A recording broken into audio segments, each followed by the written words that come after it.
1945 al parecer fue un buen año si estabas haciendo vino de Burdeos, pero fue un año decididamente más pobre para el Eje.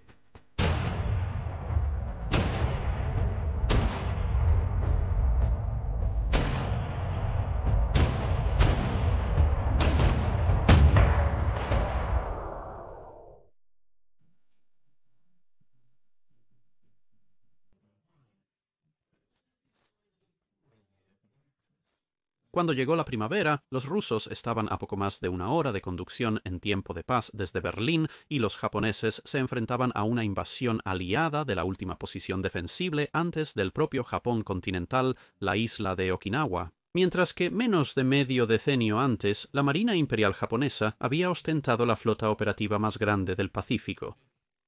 Los últimos años habían visto un claro revés de la fortuna. Sus grandes bases de flota en el extranjero como Truk habían caído, los intentos de detener varias invasiones les habían costado más barcos de los que habían logrado hundir, y gran parte de la flota, tanto los barcos con los que habían comenzado como los que habían completado desde el inicio de la guerra, ahora decoraban el fondo del océano. De los dos acorazados más grandes del mundo, uno había sido eliminado por aviones enemigos sin ver nunca un buque de superficie hostil, y el otro estaba en casa con el remanente de la flota japonesa, ya que la escasez de combustible y equipo destinaba la mayoría de los recursos disponibles a las fuerzas de escolta que eran necesarias para mantener el suministro vital a la nación insular en guerra.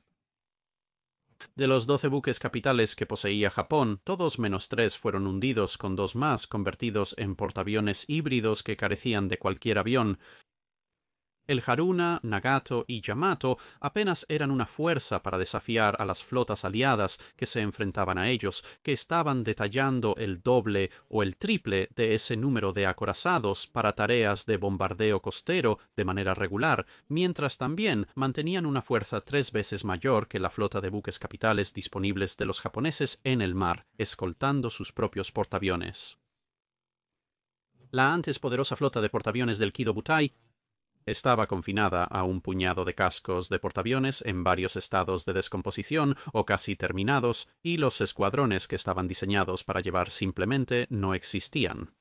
No había suficientes pilotos experimentados para poblar las cubiertas de vuelo, y la mayoría de los aviones restantes de la Marina Imperial japonesa estaban siendo utilizados en ataques kamikaze contra las flotas aliadas o se estaban reservando para la batalla final e inevitable en el propio suelo japonés.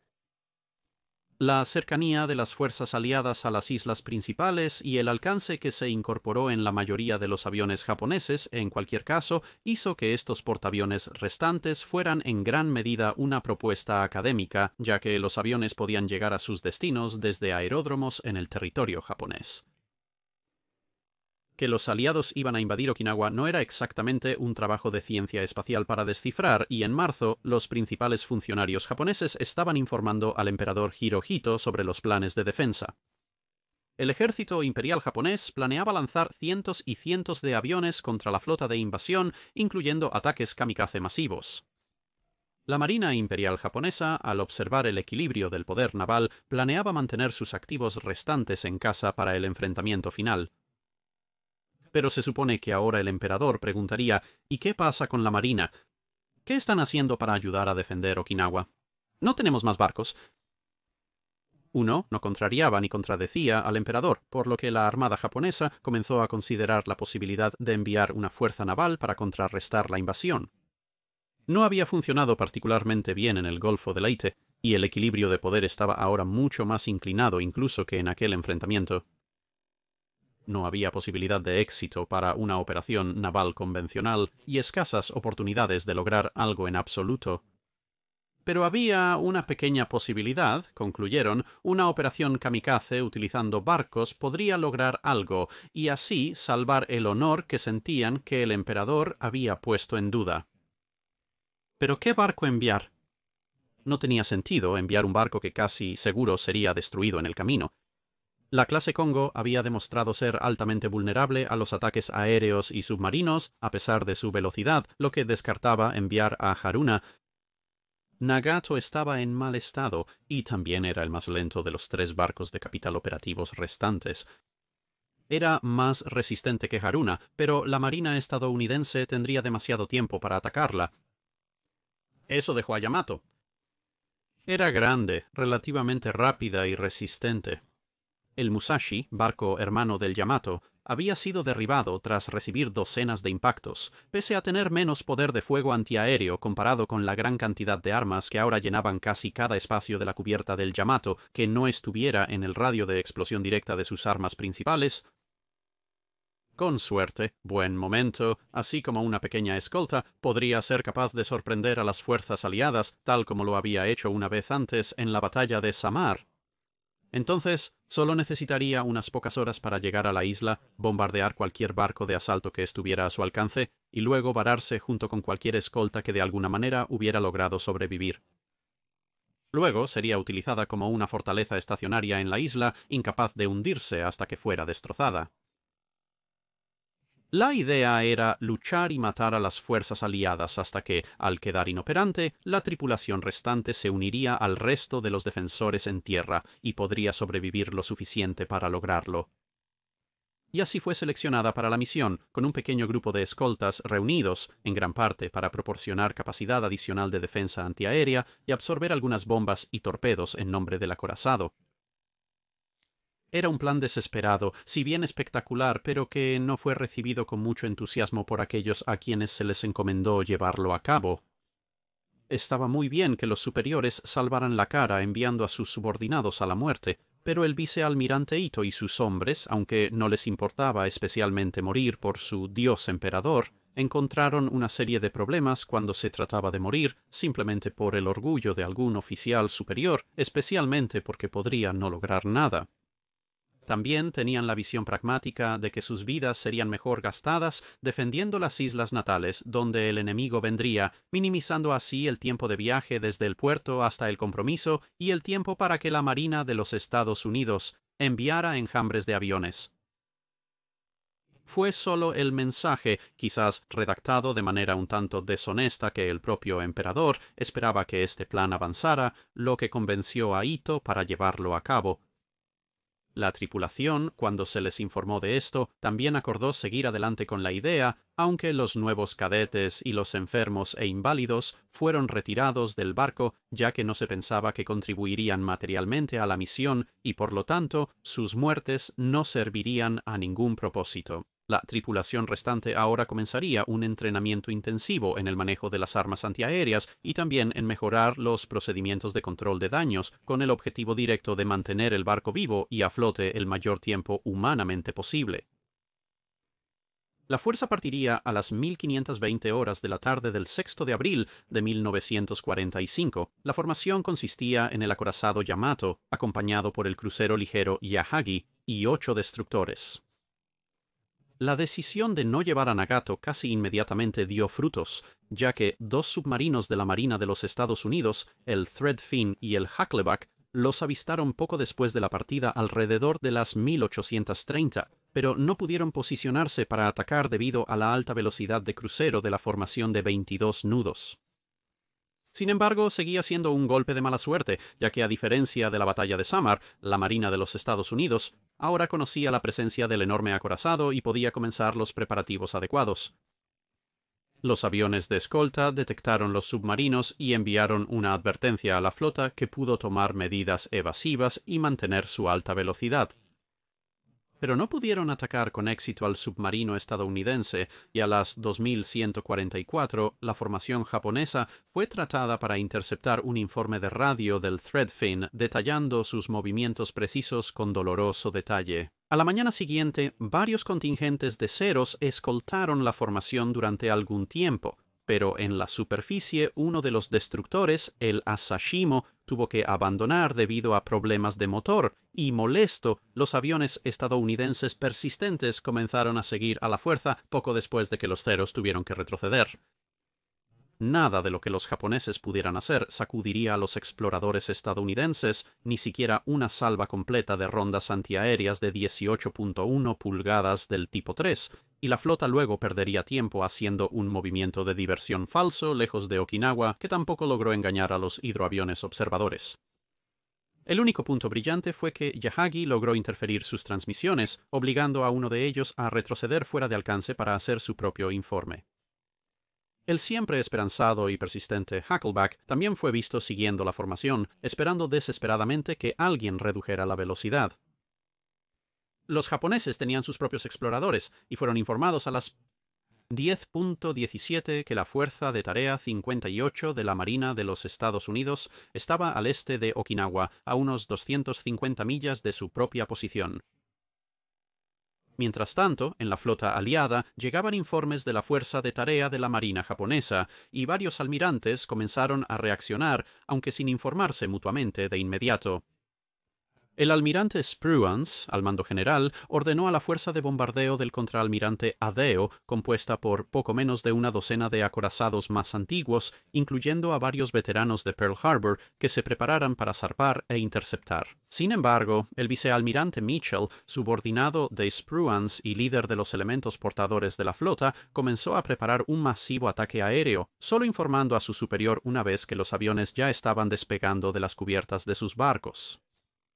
Ahora es de interés aquí que un número de fuentes realmente discrepan sobre quién exactamente ordenó estos ataques de portaaviones.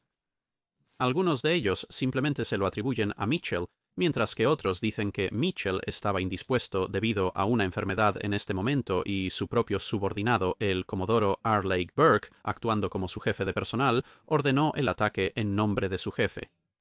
Sin embargo, los ataques continuaban siendo enviados. Fue un asalto enorme. Más aviones que todo el complemento de ataque y luchadores del Kido Butai el día que comenzó la guerra estaban despegando de las cubiertas del United States Ship Hornet, Bennington, Belleau Wood, San Jacinto, Essex, Bunker Hill, Hancock y Bataan. Un total de poco menos de 400 aviones en varias oleadas ahora comenzaron su viaje hacia los japoneses. Esto sería efectivamente el equivalente al ataque a Pearl Harbor si ese ataque hubiera utilizado las 3 oleadas de aviones y esta vez estaba prácticamente todo dirigido a un solo objetivo. Los ataques estaban compuestos por 180 cazas armados con ametralladoras de calibre 50 cañones de 20 milímetros y bombas de propósito general de 500 libras 75 SBC-2C. Bombarderos en picado.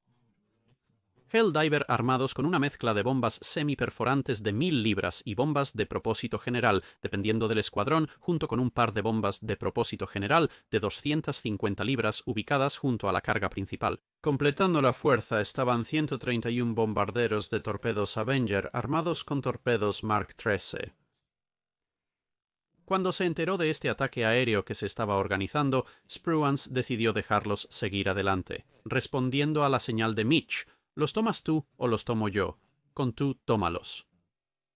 Pero por si acaso, se ordenó al almirante Deo que preparara su línea de batalla para recibir a cualquier sobreviviente. Esto consistía en su elección de 6 de los acorazados más antiguos, junto con 7 cruceros y 21 destructores. En el horizonte había otros 6 acorazados, los rápidos barcos de clase South Dakota e Iowa, que operaban como escoltas de los portaaviones junto con los grandes cruceros Alaska y Guam. Sin embargo, estos barcos permanecieron con las fuerzas de tarea de los portaaviones y no se les ordenó posicionarse para interceptar el Yamato. De vuelta en la flota japonesa, a las 11:07, el radar de búsqueda aérea del Yamato detectó una gran formación de aviones dividiéndose en dos, a poco más de 60 millas de distancia. Se dirigían hacia el norte, directo hacia ellos. Minutos después, un mensaje que había estado demasiado tiempo en la sala de descifrado fue llevado al puente. Era de una estación de vigilancia entre Okinawa y la fuerza japonesa, informando que se habían avistado alrededor de 150 aviones de portaaviones dirigiéndose al noroeste. Los japoneses aumentaron su velocidad a 24 nudos para intentar acortar la distancia con el enemigo un poco más rápido, pero a las 1115, los 2 grupos de aviones que se habían avistado unos minutos antes se habían acercado a 44 millas de distancia y se estaban moviendo a alta velocidad, mientras que a altitudes mucho más altas, 2 vuelos de Hellcats estaban orbitando de manera molesta, detectando cada uno de sus movimientos. A medida que se acercaba la hora del almuerzo, las primeras formaciones importantes de aviones de portaaviones, compuestas por más cazas Hellcat y Corsair, comenzaron a aparecer en los cielos directamente sobre la formación japonesa. Eran algo más rápidos que los aviones de ataque, pero se esperaba que despejaran los cielos de la cobertura aérea japonesa. Después de un poco de búsqueda, rápidamente se hizo evidente que no había ninguna. Los ceros que habían estado alrededor antes tuvieron que regresar a casa para repostar hace unas horas. En cambio, comenzaron a acorralar a los aviones de ataque que llegaban, que comenzaron a girar como un gigantesco carrusel, ahora con todo el tiempo que necesitaban para preparar ataques de libro de texto sobre el Leviatán que se acercaba. Justo después de media hora desde que aparecieron las primeras grandes formaciones de aviones de la Marina de los Estados Unidos, los cañones de 18.1 pulgadas volvieron a hablar. Los proyectiles del tipo 3 enviaban grandes bocanadas de fuego a través de los cielos, y la fuerza japonesa aceleró aún más, comenzando acciones evasivas y abriendo el resto de sus baterías antiaéreas a medida que los aviones de los Estados Unidos comenzaban a acercarse y entraban en rango. Esta primera ola de ataque consistió en 280 aviones, 132 cazas junto con 50 bombarderos en picado y 98 bombarderos de torpedos. Algunos de ellos, principalmente formaciones del San Jacinto, avistaron una presa fácil y se lanzaron sobre el cojeante Asashimo, hundiéndolo en un tiempo relativamente corto. Hubo una conclusión inmediata de la tormenta de fuego antiaéreo que se dirigía hacia ellos. Los pilotos de la United States Navy notaron que la Marina japonesa aún usaba la observación visual en lugar del radar para sus cañones antiaéreos, ya que los rastros de fuego del tipo 3 y las rondas trazadoras estaban por doquier. Aún así, la cantidad tiene una calidad propia, y para reducir la cantidad de fuego, especialmente para los bombarderos de torpedos Avenger más grandes que tenían que volar bajo y lento para soltar sus cargas, los cazas abrieron el camino, con su objetivo de usar sus ametralladoras, cañones, cohetes y pequeñas bombas para suprimir las baterías antiaéreas abiertas y ligeramente protegidas que constituían la mayoría del recuento de barriles en los barcos japoneses. El Yamato comenzó la lucha con una considerable batería antiaérea, al menos en teoría. Sus 9 cañones de 18.1 pulgadas podían disparar el proyectil antiaéreo tipo 3, y también había 24 cañones antiaéreos pesados de 5.1 pulgadas, así como 152 del cañón de 23 milímetros tipo 93 a bordo. Ese último podría no ser el mejor cañón antiaéreo del mundo, pero con 152 barriles son muchas las balas que esquivar. El único armamento del Yamato que no era utilizable en esta etapa eran las 2 torretas triples de 6 pulgadas en proa y popa, ya que no poseían ninguna capacidad antiaérea real. En teoría, los Helldivers seguirían a los cazas para incapacitar aún más el barco antes de que los Avengers administraran el golpe final con ataques masivos de torpedos. Se habían aprendido lecciones del ataque al Musashi, donde un ataque en todos los puntos había resultado involuntariamente en que el Musashi se mantuviera a flote mucho más tiempo del que cualquiera esperaba, ya que varios ataques de torpedos habían contrarrestado las inundaciones por impactos en el otro lado incluso después de la avería del control de daños. Esta vez, los ataques de torpedos se concentrarían en el lado de babor del barco, con la idea de que las inundaciones masivas en un lado y no en el otro serían mucho más difíciles de contrarrestar y más propensas a resultar en el vuelco del barco. Tal era el número de aviones atacando que no solo el Yamato sino también los escoltas fueron sometidos a numerosos ataques. Pero después de media hora de caos parecía que era Spruance y no Mitchell quien había acertado en evaluar lo que se necesitaría para derribar el buque insignia japonés. Yamato había salido del asalto pareciendo estar casi ileso, con la mayoría de las municiones mayores dirigidas hacia él habiendo fallado, gracias a una combinación de ridículas cantidades de armas antiaéreas disparando todo el tiempo, y una serie de maniobras evasivas muy impresionantes. Un solo torpedo a las 12:43 parecía haber sido absorbido por el sistema de defensa de torpedos, y 2 bombas que habían golpeado 3 minutos antes aparentemente habían logrado muy poco más allá de iniciar un incendio en la popa. Por otro lado, sin embargo, los escoltas habían salido mucho peor.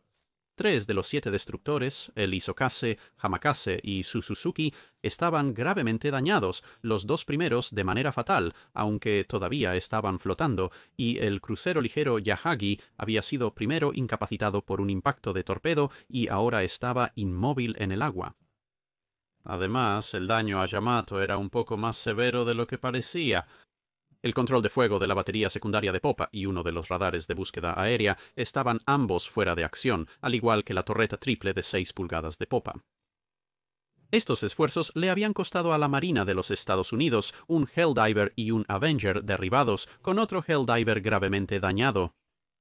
Yamato había tomado 2.350 toneladas de agua, junto con 604 toneladas de contrainundación adicional, pero aún podía operar a alta velocidad. Aunque esta cantidad de agua habría sido un problema serio para la mayoría de los acorazados, con más de 70.000 toneladas de desplazamiento, era proporcionalmente mucho menos problemático para Yamato de lo que sería para cualquier barco de la era del tratado de aproximadamente la mitad de su tamaño. Sin embargo, Yahagi estaba completamente fuera de la pelea, no que esto detuviera a la Marina de los Estados Unidos, de asegurarse especialmente de que este fuera el caso. Aunque estaba muerta en el agua, posteriormente sería sometida a media docena de impactos adicionales de torpedos, cortesía de los Avengers, y una docena de ataques exitosos de Helldiver, finalmente volcándose y hundiéndose a las 14:05. Pero todo eso la esperaba en el futuro por el momento, porque a las 13:02 el radar de búsqueda aérea restante a bordo del buque insignia japonés detectó una nueva ola de ataque, y a las 13:20 más aviones estadounidenses entraron en picada. 50 aviones de Essex y Bataan se unieron a 110 de Yorktown, Intrepid y Langley.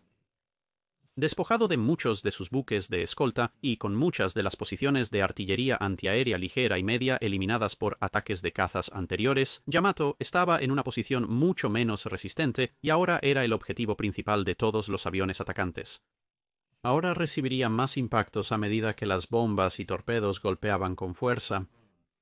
Los dos ataques de New Wave lograrían impactos con al menos 8 torpedos y hasta 15 bombas. Las bombas tuvieron el efecto acumulativo más inmediato, ya que demolieron los directores de armas y destrozaron cables de energía y generadores, obligando a las armas antiaéreas supervivientes a abandonar cualquier control central que hubiera estado disponible y cambiar a dirección local, apuntando a lo que el capitán del arma sucediera ver y calificar como la amenaza más inmediata, lo que redujo enormemente su eficiencia y facilitó los ataques posteriores de otras aeronaves. Según el plan, los torpedos impactaban principalmente en el lado de babor, donde las bombas también hacían su trabajo. A medida que el agua se vertía en un lado del barco, existía un alto riesgo de que volcara, aunque tuviera suficiente flotabilidad para mantenerse a flote. Por lo tanto, la práctica estándar era contrainundar, lo que implicaba inundar voluntariamente secciones del barco en el otro lado, nivelando el centro de gravedad y dando tiempo a los equipos de control de daños para reforzar los mamparos y bombear los compartimentos.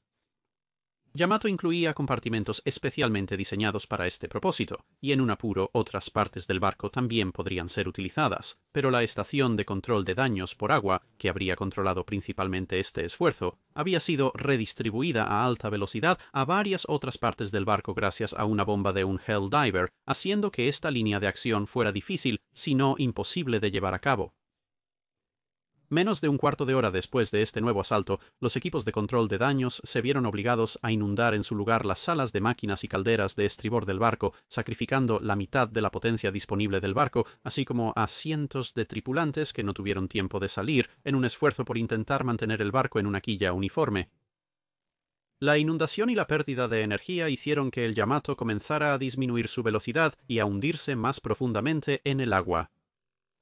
Para agregar insulto a la injuria, aunque desconocido para ellos, en ese mismo momento se estaban lanzando otros 110 aviones para acabar con el barco. Casi 2 escuadrones completos de Avengers hicieron una única caída concertada sobre el barco tambaleante desde el haz de babor. Yamato se volvió hacia el ataque, pero fue demasiado lento para responder y tener éxito por completo. 3 torpedos impactaron y atascaron su timón auxiliar en un giro brusco a babor. Ahora más lenta y difícil de controlar, se convirtió en un blanco fácil, y los ataques adicionales comenzaron a apuntar a partes individuales del barco, principalmente tratando de enfocarse en la popa para incapacitar completamente su capacidad de controlar su dirección de viaje. Otro Avenger fue derribado a las 1342 poco después de que 2 torpedos más impactaran en el costado de babor entre los barcos, pero ese derribo menor no fue de mucho consuelo para nadie. Para cuando llegaron las 1400, los aviones estadounidenses habían logrado su objetivo y al igual que el Bismarck casi 4 años antes, el Yamato estaba a la deriva y fuera de control mientras avanzaba lentamente. Con sus radios destruidas y el barco definitivamente hundiéndose, el almirante Ito ordenó que se izaran banderas de señales para acercar a los destructores restantes y rescatar a los sobrevivientes, así como el retrato del emperador, y luego dejar el barco a su suerte. Durante este tiempo, 3 de las bombas y 3 torpedos más impactaron, incluyendo un torpedo solitario en el lado de estribor, completando el número de impactos significativos registrados. Unos minutos después, el Yamato se detuvo, se ladeó y luego comenzó a volcar aceleradamente hacia babor, del cual nunca se recuperaría. Para agregar un insulto final a la lesión, 6 Avengers más lanzarían torpedos que se estrellarían contra el lado de estribor del barco que se elevaba. No es que eso cambiara mucho. Durante los siguientes 15 minutos, el barco se inclinó cada vez más. Finalmente se asentó sobre su costado a 1420 y comenzó a hundirse lentamente bajo las olas. Pero para ella no fue una muerte lenta y prolongada, ya que 3 minutos después sus principales depósitos de municiones detonaron, muy probablemente cuando los incendios iniciados por las bombas alcanzaron los depósitos principales. La explosión fue tan fuerte que supuestamente se escuchó de vuelta en el continente japonés, y varios sobrevivientes en el agua vieron cómo varios aviones estadounidenses que habían estado pasando cerca fueron derribados del cielo. La nube en forma de hongo de la explosión se elevó hasta la atmósfera y eventualmente alcanzó 1/3 de la altura que alcanzaría unos meses después la detonación de una bomba atómica en la destrucción de Hiroshima.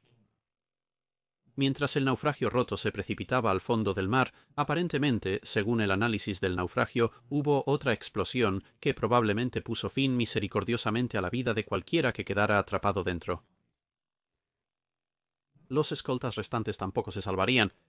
El Asashimo había sido bombardeado y hundido anteriormente. Como mencionamos, el Kasumi fue incapacitado y tuvo que ser abandonado, y esto dejó a Fuyutsuki, Yukikase y Hatsushimo como los únicos que estaban vagamente intactos y capaces de rescatar a los supervivientes. Suzutsuki también lograría llegar a casa a pesar de haber tenido su proa volada y de haber navegado en reversa todo el camino.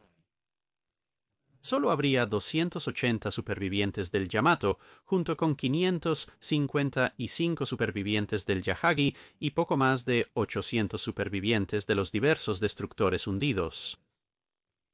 Entre 3.700 y 4.250 personal naval japonés, dependiendo de la fuente, habían dado sus vidas en servicio del emperador Dios, y la mayoría de la fuerza se había perdido a cambio de agotar ligeramente las reservas de munición de la Marina de los Estados Unidos y la pérdida de alrededor de 10 aviones con 12 hombres muertos.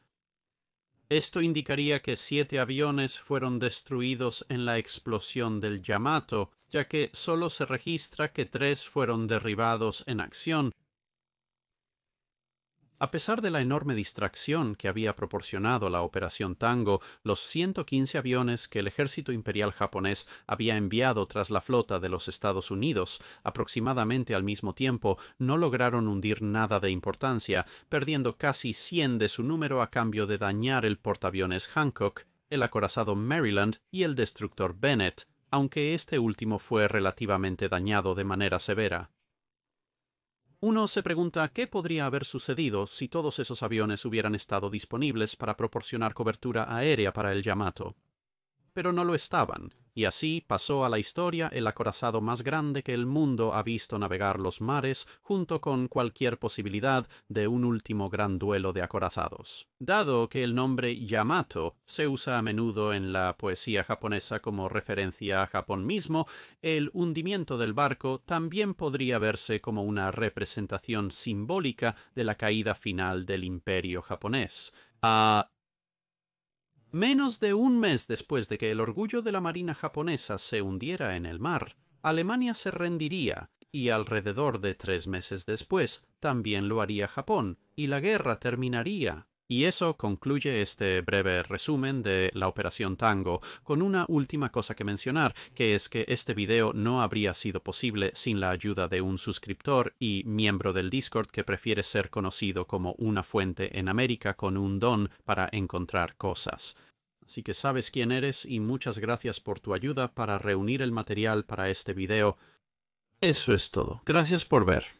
Si tienes un comentario o sugerencia para revisar un barco, déjanos saber en los comentarios abajo. Comenta en la publicación fijada para preguntas de Dique Seco.